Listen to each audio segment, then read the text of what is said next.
Assalamualaikum warahmatullahi wabarakatuh. Dengan saya Mabila Sinta Nuria. Tujuan pembuatan video ini adalah untuk memenuhi ujian akhir semester statistik. Ini saya akan melakukan analisis regresi menggunakan aplikasi SPSS. Oke, langsung saja. Saya screen dulu.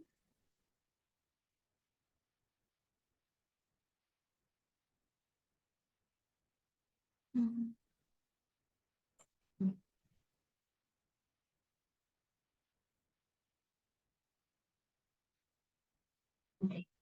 Di sini saya akan melakukan uji analisis, yaitu analisis rasio likuiditas dan rasio solvabilitas dalam mengukur kinerja keuangan. Tujuannya yaitu ingin mengetahui pengaruh signifikan rasio likuiditas dan rasio solvabilitas dalam mengukur kinerja keuangan.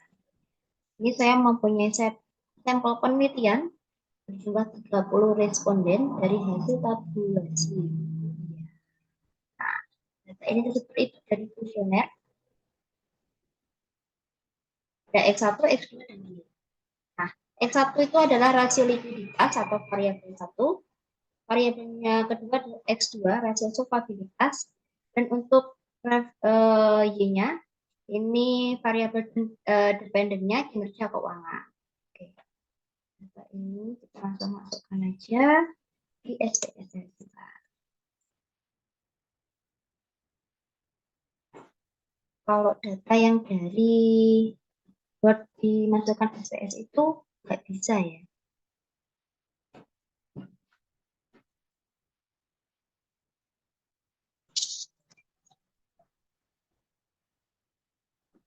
Oke.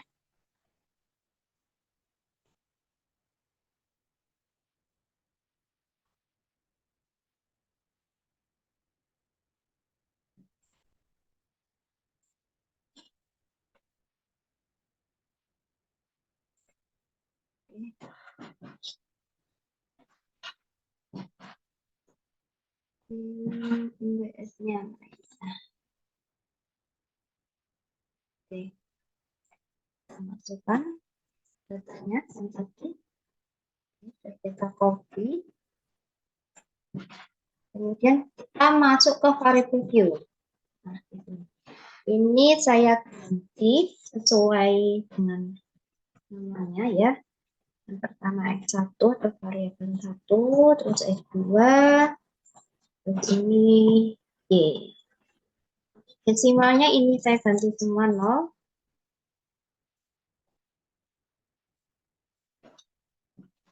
Oke.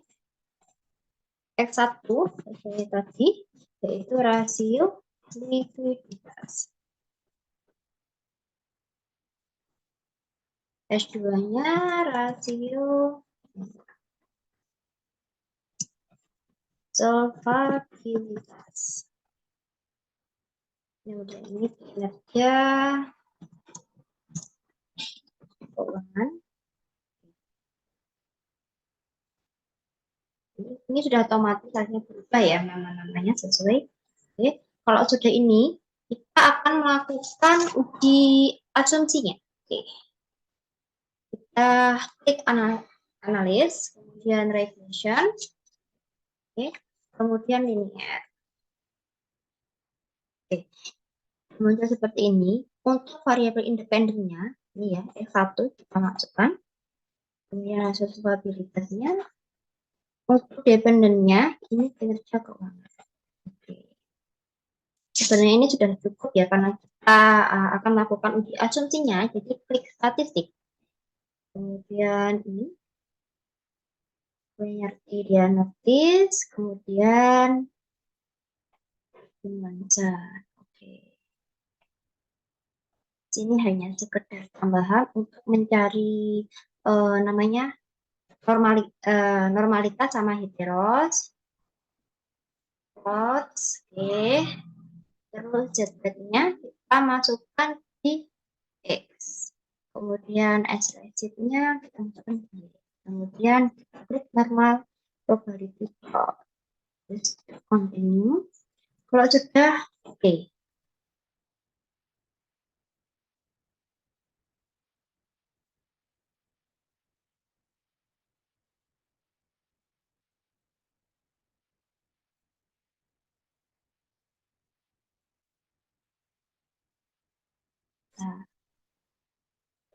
Kita lihat outputnya.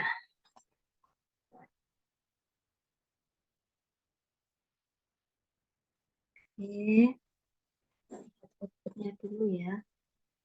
Nah, ini output yang seperti ini. Nanti akan muncul seperti ini. Nah, ada tabel variabel, terus model summary, ANOVA, koefisien.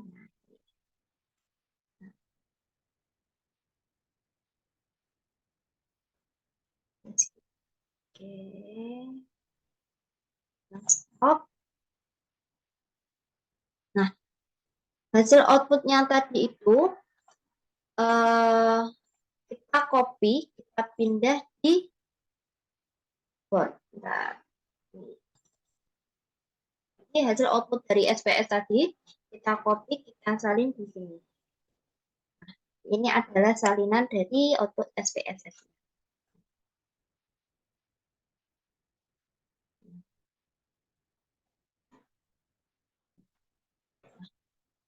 Untuk melakukan investasi output SPSS, jadi yang pertama itu persamaan regresi. Nah, untuk persamaan regresi ini adalah tabel koefisien. Jadi data ini didapatkan dari tabel koefisien.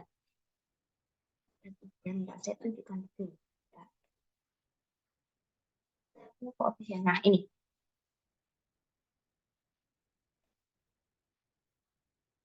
Nah, data tersebut itu dari sini. Nah, tiga ini. Oke.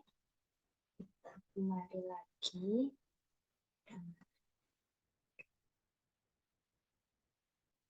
Ini dependent variable kinerja keuangan. A plus B1X1 plus B2X2 sama dengan 0,469 ditambah 0,608X1 variabel ke-1 tambah 0,384X2. Nah, hasilnya itu di sini.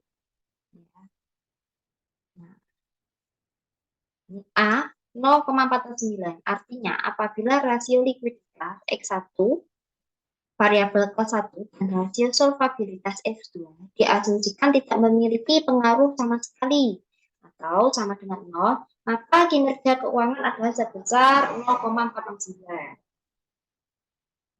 Kemudian B1 0,608, artinya apabila rasio likuiditas variabel ke-1 naik satu satuan dan rasio solvabilitas X2 variabel kedua maka kinerja keuangan akan naik sebesar 0,608.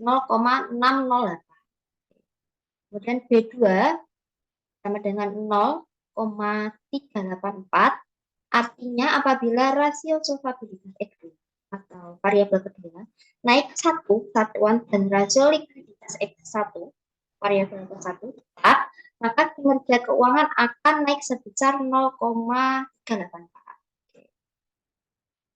Selanjutnya, koefisien determinasi tabel model summary. Jadi data ini itu diperoleh dari tabel model summary. Ya.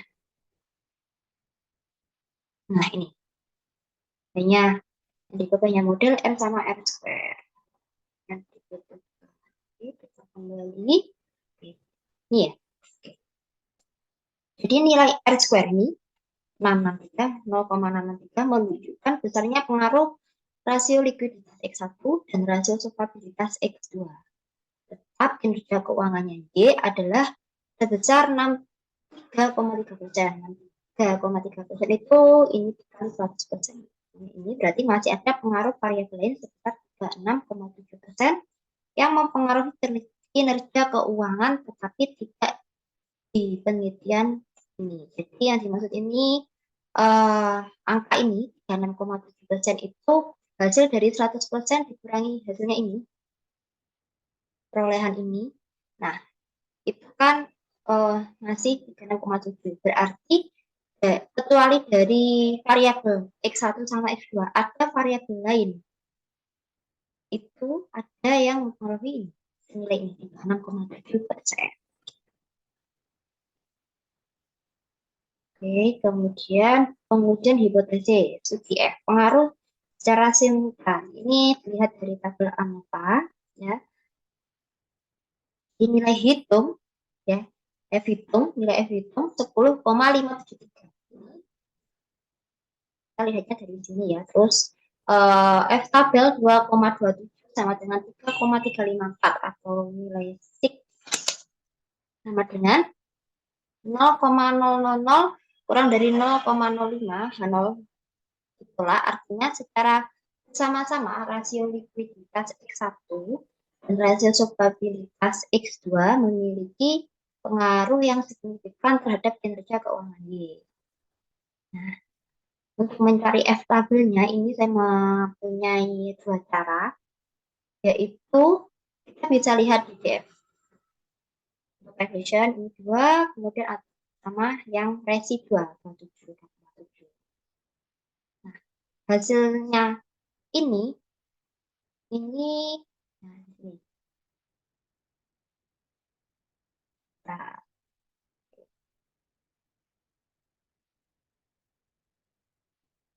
atau bisa menggunakan rumus juga. DF2 N kurangi K min 1. Jadi DF1-nya kita harus cari. DF2 itu maksudnya dari ini. Banyak variabel bebas. Variabel bebas kita kan tadi ada dua, rasio likuiditas sama rasio solvabilitas. 30 itu adalah jumlah responden tadi. Kan 30 dikurang 2 banding 1 sama dengan 27. Nah, untuk mencari ini F tabelnya, ini saya menggunakan Excel. Bentar, saya screen dulu, kita pindah ke Excel. Oke.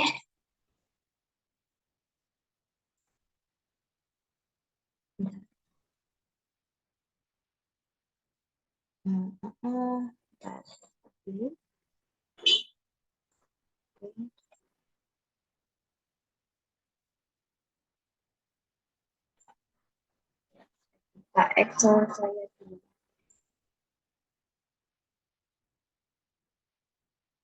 Oke.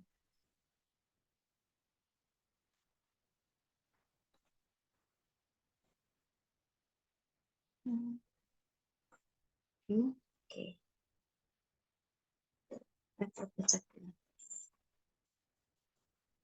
Sorry ya. Untuk mencari F tabel di Excel itu sangat mudah, sama dengan FINV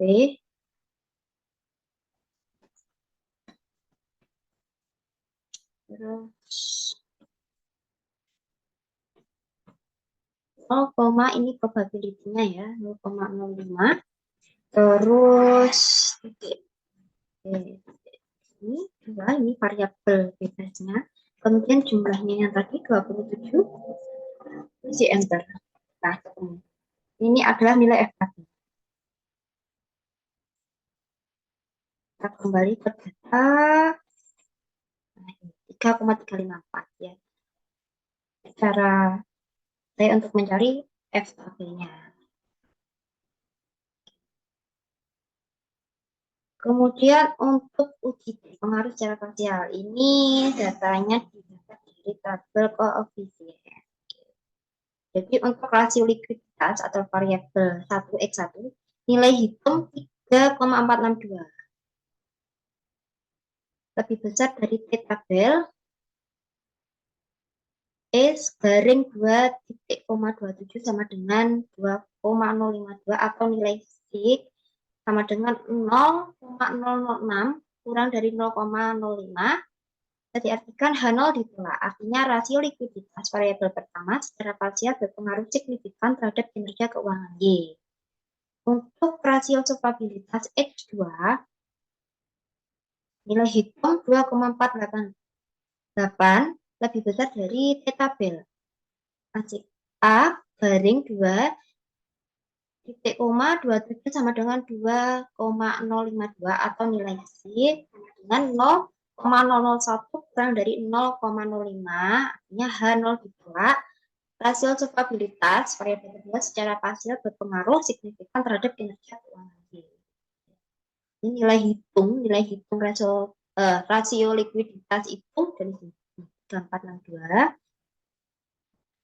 Nanti saya akan kasih tahu bagaimana caranya mencari ini tabel. Terus ini solvabilitas sama dari sini. Oke.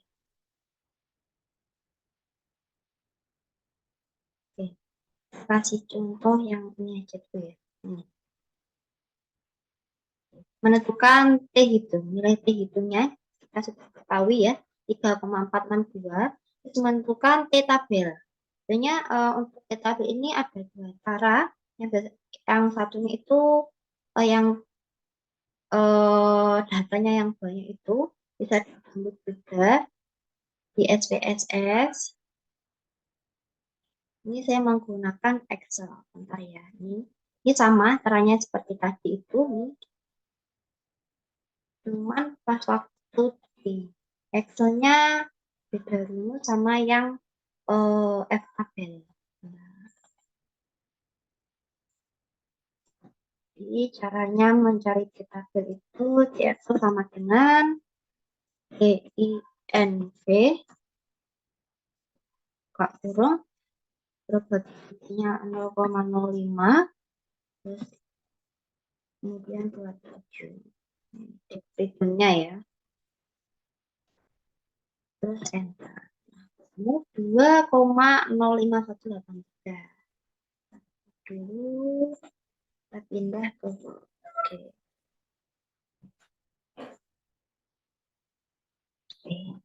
Tadi 2,05183 itu saya buatkan menjadi 2,052.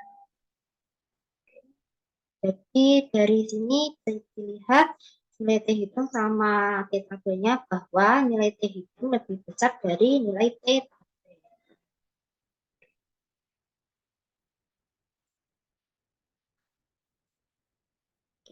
Sekian video pemaparan bagaimana cara menganalisis regresi menggunakan aplikasi SPSS. Sekian dari saya. Bila ada kesalahan atau kurang lebihnya, saya mohon maaf. Semoga video ini bermanfaat bagi yang menonton. Sekian akhir kata dari saya. Wassalamualaikum warahmatullahi wabarakatuh.